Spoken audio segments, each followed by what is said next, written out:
Hello everyone, my name is Kayla and I teach theater. So the purpose of this video today is to help get yourself organized over summer break in case you are starting a theater job for the first time, or if you are starting a theater position at a new school. Maybe you've been teaching for a couple years but you're moving to a new school or going to teach a different grade level. And here are some helpful tips I can give you on how to keep yourself organized over the summer, so that way in August or whenever it is that you start school, you are prepared and you can be efficient as possible. So I actually am going to be starting a new theater position this fall. For the past 2 years, I have been teaching elementary students theater, and I have loved every second of it. Prior to that, for 2 years, I taught high school speech and theater, and also did that for my student teaching too. So now I'm going back to teaching high school in the fall. So it will be another large transition. It is at a very large high school. I think there's like maybe 1,700 students in that school. So I just want to make sure I'm prepared so I can hit the ground running as soon as school starts, because if you're a teacher or if you've taught before, you know you really can't catch your breath until the next summer comes around. So here are some notes that I've come up with for myself that's going to help keep me organized and get me on schedule so I can be as efficient as possible on day one of school. The first thing I'm going to do is next week, when I get back from vacation, I'm going to meet with some team members of mine, and I'm going to get a class schedule from them. It's very important that you get your class schedule, because you kind of need to know what you're going to be teaching, how long is each class, and what is the subject area of each class. Now, when I taught elementary school, it was K-5 drama, and I came up with what specific units I wanted to teach for them. With high school, it's not, 9-12 drama. It might be, oh, this class from this time to this time is going to be playwriting. This class from this time to this time is going to be all technical theater. This one here is going to be stage performance. This one here is going to be arts and humanities. So you just need to figure out what it is ahead of time so you can make sure you have your curriculum prepared and ready to go. The next question I need to find the answer to when I have my meeting next week is, what is the payment process for when I need to purchase things for shows, when I need to purchase royalties for shows, when I need to go to Lowe's and buy installation foam for shows. So when I need to buy, I don't know, what are the, foam wig heads. How do I pay for these things? Do I do a purchase order form? Do I use my credit card and the school reimburses me, or the PTA or the boosters program? How does that work? Because as soon as school starts, you're going to need to start buying your shows, your show kits, because they can take some time to get in, and sometimes it can take a while for the royalties to come in, and you may or may not get approved. So you need to know that in the summer before school starts. Next thing that you need to do when you get your new job is to check the stock. And what I mean by that is go through your classroom, your brand new classroom, and see what you have available to you already left over from the previous teacher. If it's a new theater program that you are starting within the school, then you're probably going to have to buy everything brand new. And if you would like me to make a separate video on the things that you need to start your own theater program, a brand new program within the school, leave me a comment down below and I'd be more than happy to share my advice and my tips with that. You also need to check the stock of, does this school already have stage makeup? Does it have head forms for the wigs and hats for your future shows? Costumes, what are they like? Do they have costumes? So you need to kind of know this going into your new job, so that way when you are preparing for a show, you already know this information and you know what you need to buy and what you don't need to purchase, because you've already made yourself familiar with the stock. Okay, the next thing is you need to get a show history. What shows have they done in the last 5 years? Okay, you don't want to end up repeating a show because you know, you may still have some students there that already participated in that show, and you want to bring your audience in, and if you do something that's been done so recently, they're going to be like, I've already seen that. So you need to get a show history and make sure that whatever you choose is not within the last 5 years. If you have a website that you use for your theater program, you need to figure out who in the school is responsible for the school's website, so that way you can send your website link to that person. So that way if people are looking up you as a staff member there, they can click on your name, and when they click on your name, your website information is there and they can be directed to your website. This next one is for any teacher, but especially new teachers. You need to figure out when your back to school dates are. When do you need to show up for PD? What time? Do you need to have anything prepared for an open house? Then, the next thing you need to do is master scheduling. You need to get a copy of the school's master schedule so you can know what common planning you have with other teachers, so that way you know who you can potentially collaborate with in different projects and stuff. Also, not only do you need the master schedule, but you need a copy of the master school calendar. When is prom? You don't want to schedule a show during prom. When is, you know, homecoming? When are these big, large school events that you should not schedule a show during because people will not show up to it? They're going to go to prom. They're not going to come to your musical. So you need to figure out when these huge important dates are. You also need to find out when testing is going to be. Here in Kentucky, our testing, I think, is like the first, I think it's actually the second week of May, but that can change depending on how much snow we get. So you need to figure out when is testing in your school and in your district and your state, so that way you're not scheduling a performance during testing. The parents will not be happy with you, you will not have administrative support, and your students will not be able to test at their best because they've been in rehearsal or at a show all night. If your school has a Thespians troupe, okay, I think their website is schooltheater.org, you need to make sure that in August you fill out the appropriate paperwork in order to become the new troupe director. Transferring you over as the new troupe director should not cost anything. If you have contact information with the former troupe director, the former theater teacher, please get in touch with them before transferring you over as the new troupe director, because it's easier for them to get that information and help you with that than you having to fill everything out and getting your principal to sign and it being in their mailbox for 10 months. I'm being a little dramatic, but it's just easier if you do have contact with the former troupe director.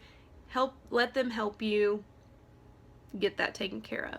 Please ignore the mess in the background. We are about to go to Orlando on vacation, so that is laundry that I've folded and going to pack. So, but I'm sure you don't care about that. Here in Kentucky, my students will be competing in KTA, Kentucky Theater Association. So your state may have that. If you live in Kentucky and you're watching this, our state has that. So you need to figure out what paperwork you need to do with that. This year in 2017, KTA will be in November. So it's really good to plan ahead and make sure that you have everything taken care of before the time comes for you to pass out information to your students about that. You need to meet with your team members and figure out, does your administrator require you to post daily lesson plans or curriculum maps? What is that they need to, what is the expectation for that? Because when I taught high school, right out of college, we had to show curriculum maps for each 9 weeks. We were on a trimester schedule, but my principal was pretty chill, and he's like, look, you all already have tons and thousands of whatever paperwork to do. You don't need to produce a lesson plan every single week. So he was awesome enough to cut that out, and all we had to do was curriculum maps. And then at my last school, when I taught elementary school, I had them on hand already made from my last job, and I had them, ready to go in a binder in case I was going to be observed and people wanted to come in and flip through them, but we really didn't have to submit them my former principal there was absolutely amazing.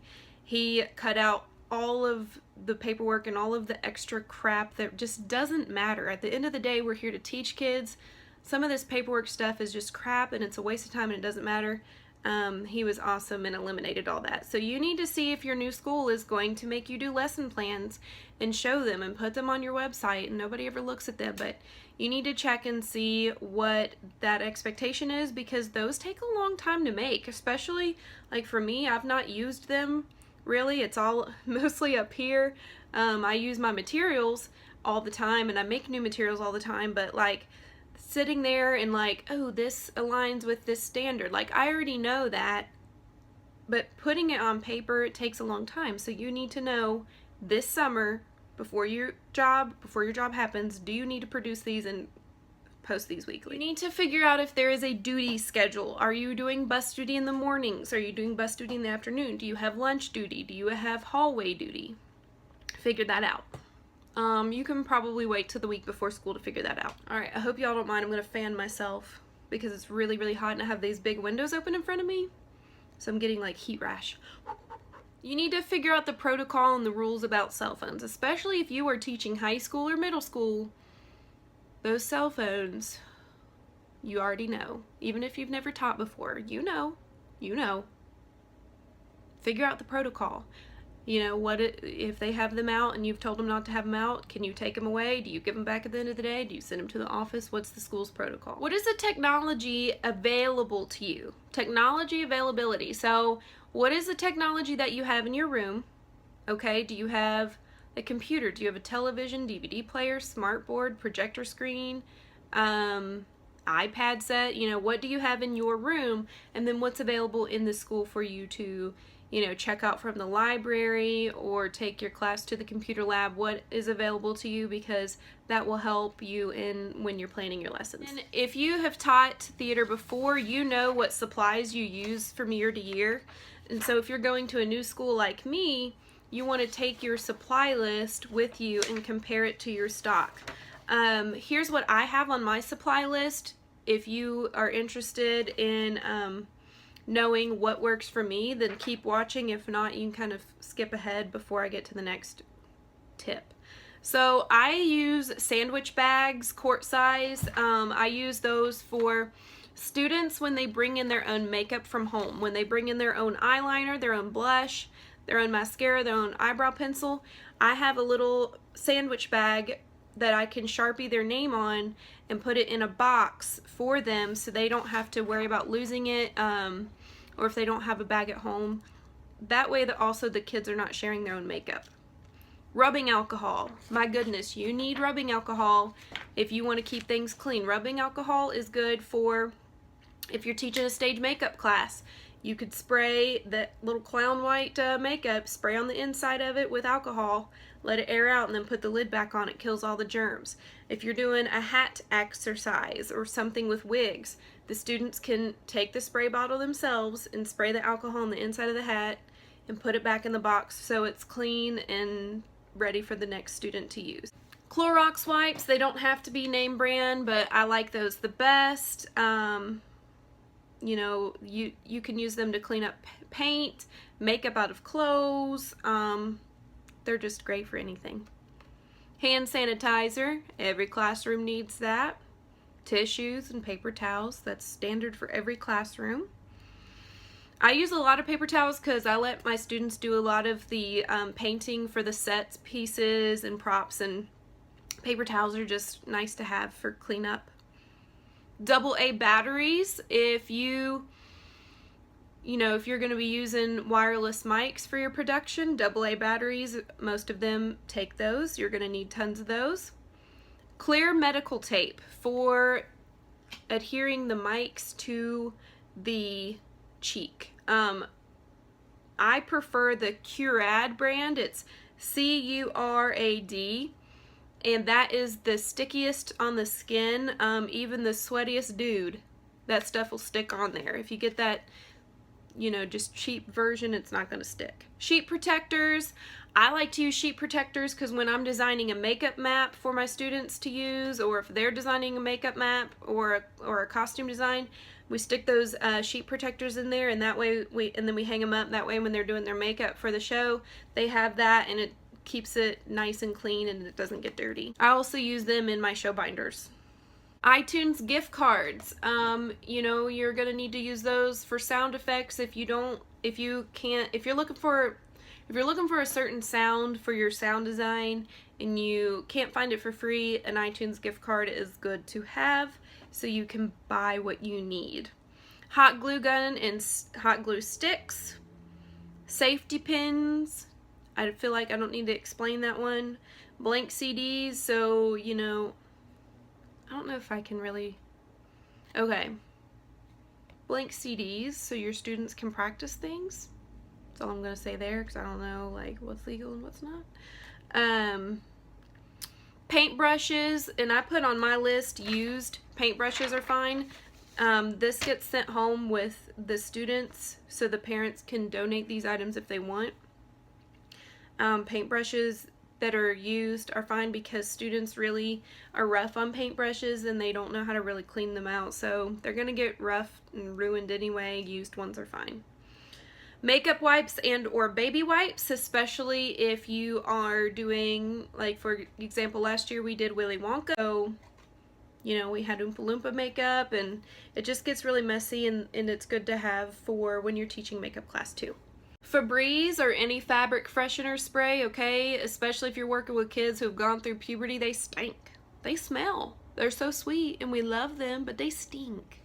So, you know, your little wardrobe person can go through and spray everybody's shoes at the end of each rehearsal and show, and the pits of the clothes, so your classroom doesn't smell like. 3-pronged extension cords or surge protectors. That depends on how. I needed those at my last school because our stage was in a gym. We didn't have a sound booth or anything like that, like a normal auditorium would, so we had to literally move the soundboard and the spotlights and everything out into the gym floor, and we needed all kinds of extension cords, but they had to be 3-pronged. Painter's tape. I don't need to explain that one, I feel like. You're going to be painting set pieces. You're going to need painter's tape for nice edges. Paint tray liners and paint trays. Hobby Lobby gift card. Those are always nice if people donate those because, you know, you can make a list and order everything online and get it tax exempt through the school, yada, yada, yada. But then you come to dress rehearsal and you're like, oh, dang, I need 4-inch white ribbon. I don't have time to order that through tax exempt and this website and get it shipped in on time. You have to run to Hobby Lobby, and Hobby Lobby does do tax exempt, so they're mine there. But that's just what is local to us. Party City gift card. Party City gift cards are nice if they make those because you can get cheap wigs and makeup, and we have one right here where I live, very close by, so those are great to have. You can also get some like little costume pieces there from time to time. Okay, so that is what is on my supply list. Now back to the tips. You want to find out who's on your team. Who is the team that you're going to be working with? Do you work with the art teacher? Do you work with the music teacher? Who do you work with? At my last school, my team was made up of art, music, PE, I was drama, and then science. And the year before that, we had a technology teacher too. So who's on your team? Who can you collaborate with? Who can you work with? And do you have common planning with your team members? Does your team eat lunch together? Those are good things to know because on that first day of school, you know, you're going to be nervous. The kids are nervous, and you don't want to sit there in your room by yourself and eat lunch. Maybe you do, but I don't. I'm a social person. What time do you need to arrive at school in the morning? If it starts at this time, well then do I need to arrive at this time? No. Well, you have bus duty, so you need to arrive. Okay, so what time do you need to arrive at school? Is there a PTA or boosters program for your drama program? At my last school, we were elementary school, we had the best PTA I could ever imagine. I would go and I would go and buy things at Walmart and they would reimburse me. I'd buy them with my card and they'd reimburse me. I didn't have to sit there and fill out 1,000 forms. It was lovely. Or, you know, if we were in the middle of rehearsal, I could contact the PTA, one of the PTA members, and say, hey, we ran out of wig caps. Can you go to Walmart and get some pantyhose so we can make wig caps with them? And she would go get them and bring them, and it would come out of our little PTA budget. It was wonderful. Boosters program, we had one of those when I taught high school. We didn't use it much. We only used it for emergencies because the high school like divvied up money for each program, and they gave us drama money, and I tried to use that because that doesn't roll over from year to year, whereas the booster money did. So I tried to use up the theater money before ever using the boosters, so I really didn't use the boosters much because I'm pretty good at bargaining. I recommend making a welcome PowerPoint for your students. You know, you can give them some background information about you, show some pictures. Some of them won't care, especially if you have older ones. They'll just be like, but the little ones are so interested in getting to know you. The big ones are too, but they just might not show it, and that's okay. You could also, you know, show some pictures or some information about what things you're going to teach them. You can show them information about the shows you're going to do. I never do that. I keep my shows a secret, and I do a big reveal for them. Gets them really excited and invested, but that's up to you. The next thing you need to do is you need to see what your room looks like and just look at the layout, figure out how do you want your seats, do you want chairs? A lot of theater rooms don't. Mine always did, but we kept them mobile, so that way we could use the space a different way each time if we needed to. If you're going to be doing musicals, you need to figure out who is your music teacher. Have they been doing musicals with the former theater teacher? Who do you do musicals with? Because you can't do it by yourself. Please don't try to do a musical by yourself. Please, please, please. They're too hard.